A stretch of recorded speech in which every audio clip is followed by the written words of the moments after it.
कहना चाहते हैं, आज गुड़गांव के सभी लोग मेरे साथ खड़े हैं, आप देख सकते हैं इतने नाराज़ हैं, गुस्से में। सरकार को यही बताना चाहते हैं कि हमारे देश में ये नहीं चलेगा, हमारे देश में बलात्कारियों को संस्कारी नहीं बोला जाएगा। हमारे देश में जिसने मर्डर किया 3 साल की बच्ची का, उसको पीट पीट के मार दिया, उन लोगों को हम संस्कारी नहीं कहेंगे, उनको रिहा नहीं करेंगे। ऐसे हैवानों को जब तक वो जीवित हैं उनको जेल में होना चाहिए। आइडियली तो उनको डेथ सेंटेंस दिया जाना चाहिए, लेकिन अगर सुप्रीम कोर्ट ने उनको लाइफ दिया है तो उनको लाइफ तक अंदर रहना चाहिए। वो लोग बाहर आके बाकी सबको डरा नहीं सकते, धमका नहीं सकते। हर औरत का, हर बच्चे का इस देश में अधिकार है कि हम लोग सेफ रहे, और हमें पता होना चाहिए कि न्यायपालिका हमारे साथ है। लगातार देश में रेप केस के दिन पर दिन केसेस बढ़ते जा रहे हैं, कहीं भी रुकने का नाम नहीं है।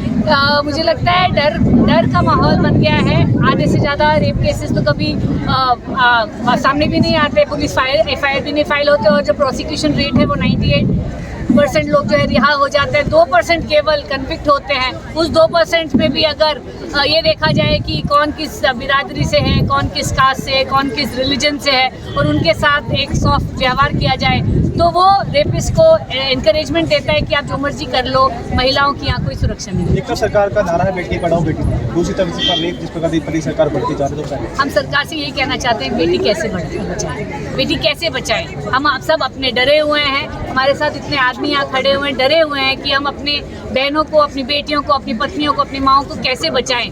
जिस देश में बलात्कारियों को संस्कारी कहा जाए, उस देश में बेटियां कैसे सुरक्षित। सरकार दावा करते हैं कि महिलाओं की सेफ्टी की जाएगी, महिलाओं के हर कार्य किए जा रहे हैं, महिलाओं को आगे किया जा रहा है, पर जिस प्रकार रेप केसेस दिन पर दिन बढ़ रहा है, कहीं ना कहीं लगता है कि महिलाओं के साथ अत्याचार दिन पर दिन बढ़ रहा है। मुझे लगता है कि कथनी और करनी में बहुत फ़र्क है। सिर्फ शब्दों में, सिर्फ रेड फोर्ट से निकलते हुए शब्दों से बेटी बचाओ नहीं आना चाहिए। हर पुलिस स्टेशन में बेटी बचाओ का प्रचार होना चाहिए। हर जज के मन में ये होना चाहिए कि हमें अपनी बेटियां बचानी है, वरना इस देश की बेटियां कभी सुरक्षित नहीं हो सकती। आज आप लोग धरना पर कहाँ से लोग यहाँ पर शामिल?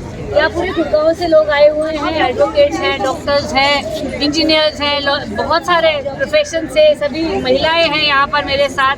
एक ही आवाज़ में कहना चाहते हैं कि हमारी बेटियों को बचाएं, और किसी भी तरह से कोई भी जाए, जिसने भी बलात्कार किया है, जिसने भी मर्डर किया है, उसको जेल में होना चाहिए। किसी भी से सख्ती से पेश आना चाहिए, कोई रिहाई नहीं होनी चाहिए। 11 लोगों को रिहा करना कहाँ तक सरकार ने, सुप्रीम कोर्ट को भी सोचा चाहिए था, सरकार को भी सोचा चाहिए था, कहीं ना कहीं ये दिक्कत है। सुप्रीम कोर्ट में ये केस वापस चालू हो गया है। मैं उम्मीद कर रही हूँ, मैं विश्वास है कि सुप्रीम कोर्ट हमें निराश नहीं करेगी और उन 11 से 11 लोगों को वापस जेल में डालेगी।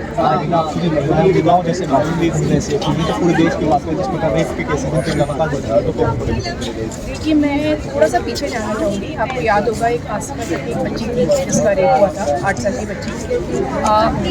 2-3 दिन तक उसका रेप चला, और फिर उसके बाद उसके लिए जो रेपिस्ट थे उनके लिए एक सपोर्ट रैली निकाली गई। तो अगर उस टाइम पे पूरी की पूरी इंडिया बोल देती तो आज ये हालत नहीं थी। उस टाइम किसी ने कुछ नहीं बोला, और उसका परिणाम ये है कि अब 11 लोगों को मालाएं पहनाई जा रही, उनके पैर छुए जा रहे हैं, उनको मिठाई खिलाई जा रही है। मैं सिर्फ जिन लोगों ने उनको फैसिलिटेट किया है उनसे पूछना चाहती हूँ कि क्या उन्होंने ऐसा क्या महान काम किया था कि उनको मिठाई, क्या उस आसिफा के रेपिस्ट ने क्या महान काम किया था।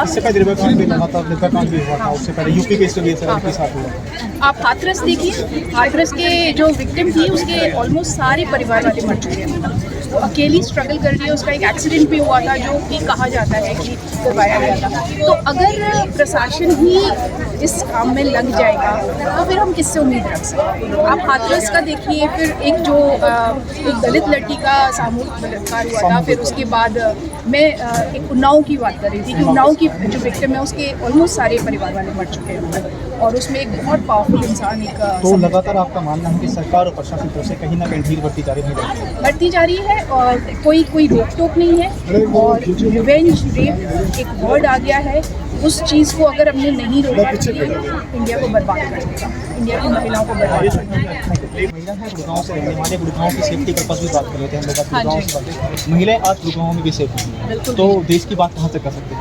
बिल्कुल। तो क्या कहना है? मैं मेरी एक 15 साल की बेटी है, और एज अ वुमन और एज अ मदर मैं इतनी डरी हुई हूँ, क्योंकि आज कल जो देश में हो रहा है, बलात्कार बढ़ता ही जा रहा है, बहुत से बलात्कारियों को रिहा कर रहा है। तो ये कहाँ तक मुझे नहीं पता कि हम किस चीज़ का इंतज़ार कर रहे हैं कि हमारे घर में बलात्कारी आ जाए तब हम कोई एक्शन लेंगे, या जो सरकार में बैठे हैं उनके घर में ऐसे कुछ हो तब वो कुछ लेंगे। Because I don't feel safe. मेरे को 20 साल हो गए गुड़गांव में, आज भी मेरे को डर लगता है, मेरे को अपनी बेटी के लिए डर लगता है। और इतने केसेस हम देखते हैं, और ये जो हुआ है कि बलात्कारियों को रिहा करके उनको फैसिलिटेट, उनका सम्मान किया गया है, मिठाइयाँ खिलाई गई हैं, खार बनाए गए हैं, ये तो अति हो गई है। तो मुझे One second, ladies and gentlemen, there is a signature sheet going on, so before you leave, do महिलाओं के लिए and चीजें प्रोसेस कर रहे हैं। तो जिस प्रकार महिलाओं के साथ दिन पर अत्याचार, भ्रष्टाचार के लोग, रेप करे लोग, दहेज का ले, दहेज को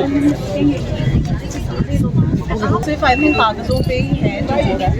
महिलाएं किसी भी प्रकार से सेफ नहीं है, चाहे वो बलात्कार से सेफ नहीं है, डोमेस्टिक अब्यूज़ इतना बढ़ रहा है, दहेज के मामले हर जगह। और ये सिर्फ गाँव तक सीमित नहीं है, क्योंकि मैंने बोला मैं गुड़गांव बॉक्स कम्युनिटी से हूँ, 40 साल होते हैं हमारे साथ, और रोज़ हमें ऐसे केसेस सुनने को मिलते हैं जो अपनी जो उन पर बीत रही है वो बात बयां करते हैं कि मतलब रोंगटे खड़े हो जाते हैं। घर में उनको इतना प्रताड़ित किया जाता है, और उनके घर वाले उनके साथ, पति की बात नहीं कर रही, घर वाले उनके साथ रेप कर रहे हैं, उनके बच्चियों के साथ रेप कर रहे हैं, उन्हें रोज़ इतना प्रताड़ित कर रहे हैं। तो मुझे लगता है सरकार को कुछ स्ट्रिक्ट एक्शन कुछ लेना चाहिए अब, क्योंकि मुझे नहीं पता वो किस चीज़ की वेट करें, क्योंकि औरतें बिल्कुल भी सेफ नहीं हैं। की लेटेस्ट खबरें जानने के लिए चैनल को सब्सक्राइब और बेल आइकन को प्रेस करना ना भूलें।